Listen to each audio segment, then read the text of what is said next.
ಈ ಚಾನೆಲ್ ಅನ್ನು ಲೈಕ್ ಮಾಡಿ ಸಬ್ಸ್ಕ್ರೈಬ್ ಮಾಡಿ. ಕರ್ನಾಟಕ ರಾಜ್ಯ ಕಾಂಗ್ರೆಸ್ ಸರ್ಕಾರದ ಮಹತ್ವಾಕಾಂಕ್ಷೆಯ ಯೋಜನೆಗಳಲ್ಲಿ ಒಂದಾದ ಭೂಸುರಕ್ಷತಾ ಯೋಜನೆಗಳಲ್ಲಿ ಹಳೆಯದಾಗಿರುವ ಮತ್ತು ಈಗಿನ ಎಲ್ಲಾ ದಾಖಲೆಗಳನ್ನು ಸುರಕ್ಷಿತವಾಗಿಡುವ ಉದ್ದೇಶದಿಂದ ಸ್ಕ್ಯಾನಿಂಗ್ ಪ್ರಕ್ರಿಯೆಯನ್ನು 1 ವರ್ಷದ ಹಿಂದೆ ಪ್ರಾರಂಭ ಮಾಡಲಾಗಿದೆ. ಸದ್ಯ ಅಥಣಿ ತಾಲೂಕಿನಲ್ಲೂ ಈ ಸ್ಕ್ಯಾನಿಂಗ್ ಪ್ರಕ್ರಿಯೆ ನಡೆಯುತ್ತಿದ್ದು, ಈ ಬಗ್ಗೆ ತಹಶೀಲ್ದಾರ್ ಸಿದ್ದರಾಯ್ ಬೋಸಗಿ ನಮ್ಮ ವಾಹಿನಿಯೊಂದಿಗೆ ಮಾತನಾಡಿದ್ದಾರೆ. ಈ ಪ್ರಕ್ರಿಯೆಯಲ್ಲಿ 95 ಲಕ್ಷ ಪುಟಗಳನ್ನು ಸ್ಕ್ಯಾನ್ ಮಾಡಬೇಕು ಎಂದು ಟಾರ್ಗೆಟ್ ಇಟ್ಕೊಂಡಿದ್ದೇವೆ. ಅದರ ಪ್ರಕಾರ ಸದ್ಯ 40 ಲಕ್ಷ ಪುಟಗಳನ್ನು ಸ್ಕ್ಯಾನಿಂಗ್ ಮಾಡಿದ್ದೇವೆ. ಈ ಕುರಿತಂತೆ 10 ಜನ ಕಂಪ್ಯೂಟರ್ ಆಪರೇಟರ್ಗಳು ನಿರಂತರವಾಗಿ ಕೆಲಸಗಳನ್ನು ಮಾಡುತ್ತಿದ್ದಾರೆ. ಇದಕ್ಕೆ ಸಂಬಂಧಪಟ್ಟಂತೆ ರೆಕಾರ್ಡರ್, ಕೇಸ್ ವರ್ಕರ್, ಶಿರಸ್ತೇದಾರ್ ಮತ್ತು ತಹಶೀಲ್ದಾರ್ ಅವರು ಇದರ ಸಂಪೂರ್ಣ ಉಸ್ತುವಾರಿಯನ್ನು ವಹಿಸಿದ್ದಾರೆ. ಯಾವುದೇ ದಾಖಲೆಗಳನ್ನು ಸಿಸಿಟಿವಿ ನಿಗಾದಲ್ಲಿ ಯಾವುದೇ ವ್ಯತ್ಯಾಸಗಳು ಆಗದ ರೀತಿಯಲ್ಲಿ ಸರಿಯಾಗಿ ಸ್ಕ್ಯಾನಿಂಗ್ ಮಾಡಲು ಕಾಳಜಿ ವಹಿಸಲಾಗಿದೆ.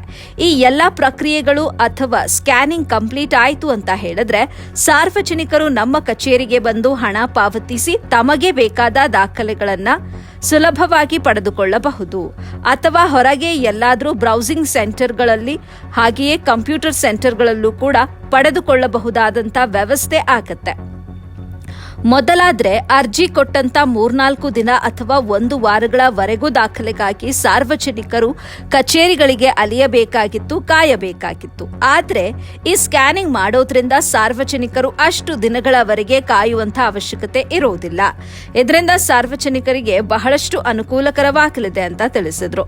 ಅಲ್ಲದೆ ಅಥಣಿ ತಾಲೂಕು ಸಾಕಷ್ಟು ಗ್ರಾಮಗಳನ್ನು ಹೊಂದಿಕೊಂಡಿರುವಂತಹ ದೊಡ್ಡ ತಾಲೂಕಾಗಿದ್ದು, ಜನಸಂಖ್ಯೆ ಹೆಚ್ಚಿರುವ ಕಾರಣದಿಂದಾಗಿ ಇಲ್ಲಿ ಸ್ಕ್ಯಾನಿಂಗ್ ಪ್ರಕ್ರಿಯೆ ಕೊಂಚ ನಿಧಾನವಾಗಿ ಸಾಗುತ್ತಿದ್ದು, ಇನ್ನು 6 ತಿಂಗಳಲ್ಲಿ ಪ್ರಕ್ರಿಯೆ ಪೂರ್ಣಗೊಳ್ಳಲಿದೆ. ಸದ್ಯ ಕಾಗವಾಡ ತಾಲೂಕಿನಲ್ಲಿ ಈಗಾಗಲೇ ಸ್ಕ್ಯಾನಿಂಗ್ ಪ್ರಕ್ರಿಯೆ ಪೂರ್ಣಗೊಂಡಿದೆ. ಇನ್ನು ಸಾರ್ವಜನಿಕ ಮೂಲ ದಾಖಲೆಗಳು ಹರಿದು ಹೋಗಿದ್ರೆ ಇದಕ್ಕೆ ಗ್ರಾಮ ಸಹಾಯಕರನ್ನ ಬಳಸಿಕೊಂಡು ನಿಧಾನವಾಗಿ ಸರಿಪಡಿಸಿ ಸರಿಯಾಗಿ ಸ್ಕ್ಯಾನಿಂಗ್ ಮಾಡಿ ದಾಖಲೆಗಳನ್ನು ಶಾಶ್ವತವಾಗಿ ಇಡಲು ಕಾಳಜಿ ವಹಿಸಲಾಗುತ್ತದೆ ಎಂದು ತಹಶೀಲ್ದಾರ್ ವಿವರಿಸಿದರು. ಇವಾಗ ಅಥಣಿ ತಾಲೂಕಿನ ಕೆಲವು ಓಲ್ಡ್ ರೆಕಾರ್ಡ್ಗಳನ್ನು ಸ್ಕ್ಯಾನನ್ನು ಮಾಡ್ತಿದ್ರಿ ಸರ್. ಕರ್ನಾಟಕ ರಾಜ್ಯ ಸರ್ಕಾರದಿಂದ ಅವು ಸ್ಕ್ಯಾನ್ ಮಾಡಿ ಆನ್ಲೈನ್ದಲ್ಲಿ ಎಲ್ಲಾದರೂ ತಗೋಬೋದು ಅಂತ ಯೋಜನೆಗಳನ್ನು ತೆಗೆದಿರ.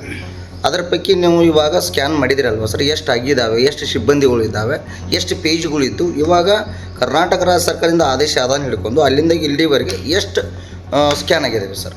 ಕರ್ನಾಟಕ ಸರ್ಕಾರದ ಒಂದು ಮಹತ್ವಾಕಾಂಕ್ಷಿ ಯೋಜನೆ ಏನು ಭೂ ಸುರಕ್ಷತಾ ಒಂದು ಯೋಜನೆಯನ್ನು ಮಾಡಿ ಹಳೆಯದಾಗಿರುವಂತಹ ಮತ್ತು ಎಲ್ಲ ದಾಖಲೆಗಳನ್ನು ಶಾಶ್ವತವಾಗಿ ಇಡುವ ಉದ್ದೇಶಕ್ಕಾಗಿ ಸ್ಕ್ಯಾನಿಂಗ್ದೇನು ಪ್ರಕ್ರಿಯೆ 1 ವರ್ಷದ ಹಿಂದೆ ಪ್ರಾರಂಭ ಮಾಡಿದ್ದೀವಿ.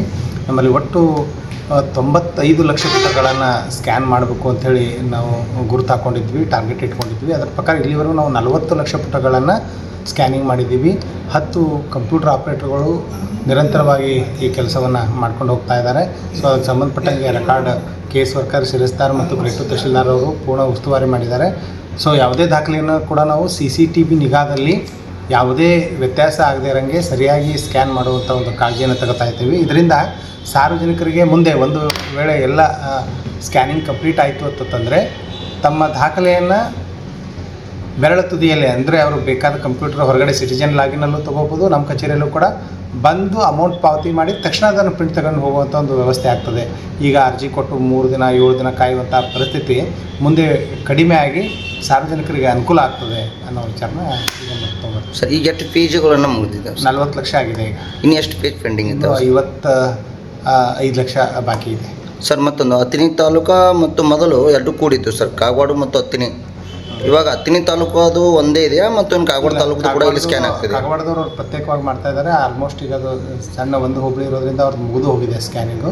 ಈಗ ಅಥಣಿ ಇದು ಮೂಲ ತಾಲೂಕು ಇರೋದ್ರಿಂದ ದೊಡ್ಡ ಪ್ರಮಾಣದಲ್ಲಿ 3 ಹೋಬಳಿ ಇರೋದ್ರಿಂದ ಇನ್ನೂ ಸ್ಕ್ಯಾನಿಂಗ್ ಪ್ರಕ್ರಿಯೆ ನಡೀತಾ ಇದೆ. ಒಂದು 6 ತಿಂಗಳಲ್ಲಿ ಪೂರ್ಣಗೊಳ್ಳುತ್ತೆ ಸರ್. ಮತ್ತು ಮೂಲ ದಾಖಲೆಗಳು ಎಲ್ಲಾದರೆ ಹರಿದುಕೊಂಡು ಹೋಗಿದ್ದೀವೋ ಇಲ್ಲ ಒಂದು ತುಕಡಿ ಎಲ್ಲಾದರೆ ಕಳೆದುಕೊಂಡು ಹೋಗಿತ್ತಂದರೆ ಅದಕ್ಕೆ ಏನು ಬಂದಂಥ ಸಾರ್ವಜನಿಕರಿಗೆ ಏನಂತ ಉತ್ತರ ಕೊಡ್ತೀರಾ? ಅದನ್ನು ನಾವು ಸರಿಯಾಗಿ ನಮ್ಮ ಗ್ರಾಮ ಸಹಾಯಕರನ್ನ ಬಳಸ್ಕೊಂಡು ಹರಿದು ಹೋಗಿರೋದನ್ನು ರಿಪೇರಿ ನಿಧಾನಕ್ಕೆ ಅದು ಸರಿಯಾಗಿ ಜೋಡಿಸಿ ಸ್ಕ್ಯಾನ್ ಮಾಡುವಂಥ ಪ್ರಕ್ರಿಯೆ ಮಾಡ್ತಾಯಿದ್ವಿ. ಸಮಯ ತೊಗೊಂಡ್ರೂ ಪರವಾಗಿಲ್ಲ, ಆ ದಾಖಲೆ ಶಾಶ್ವತವಾಗಿ ಉಳಿಸಬೇಕಾದ್ರೆ ಏನು ಕಾಳಜಿ ತೊಗೋಬೇಕು ಆ ಕಾಳಜಿ ತೊಗೋತಾರೆ.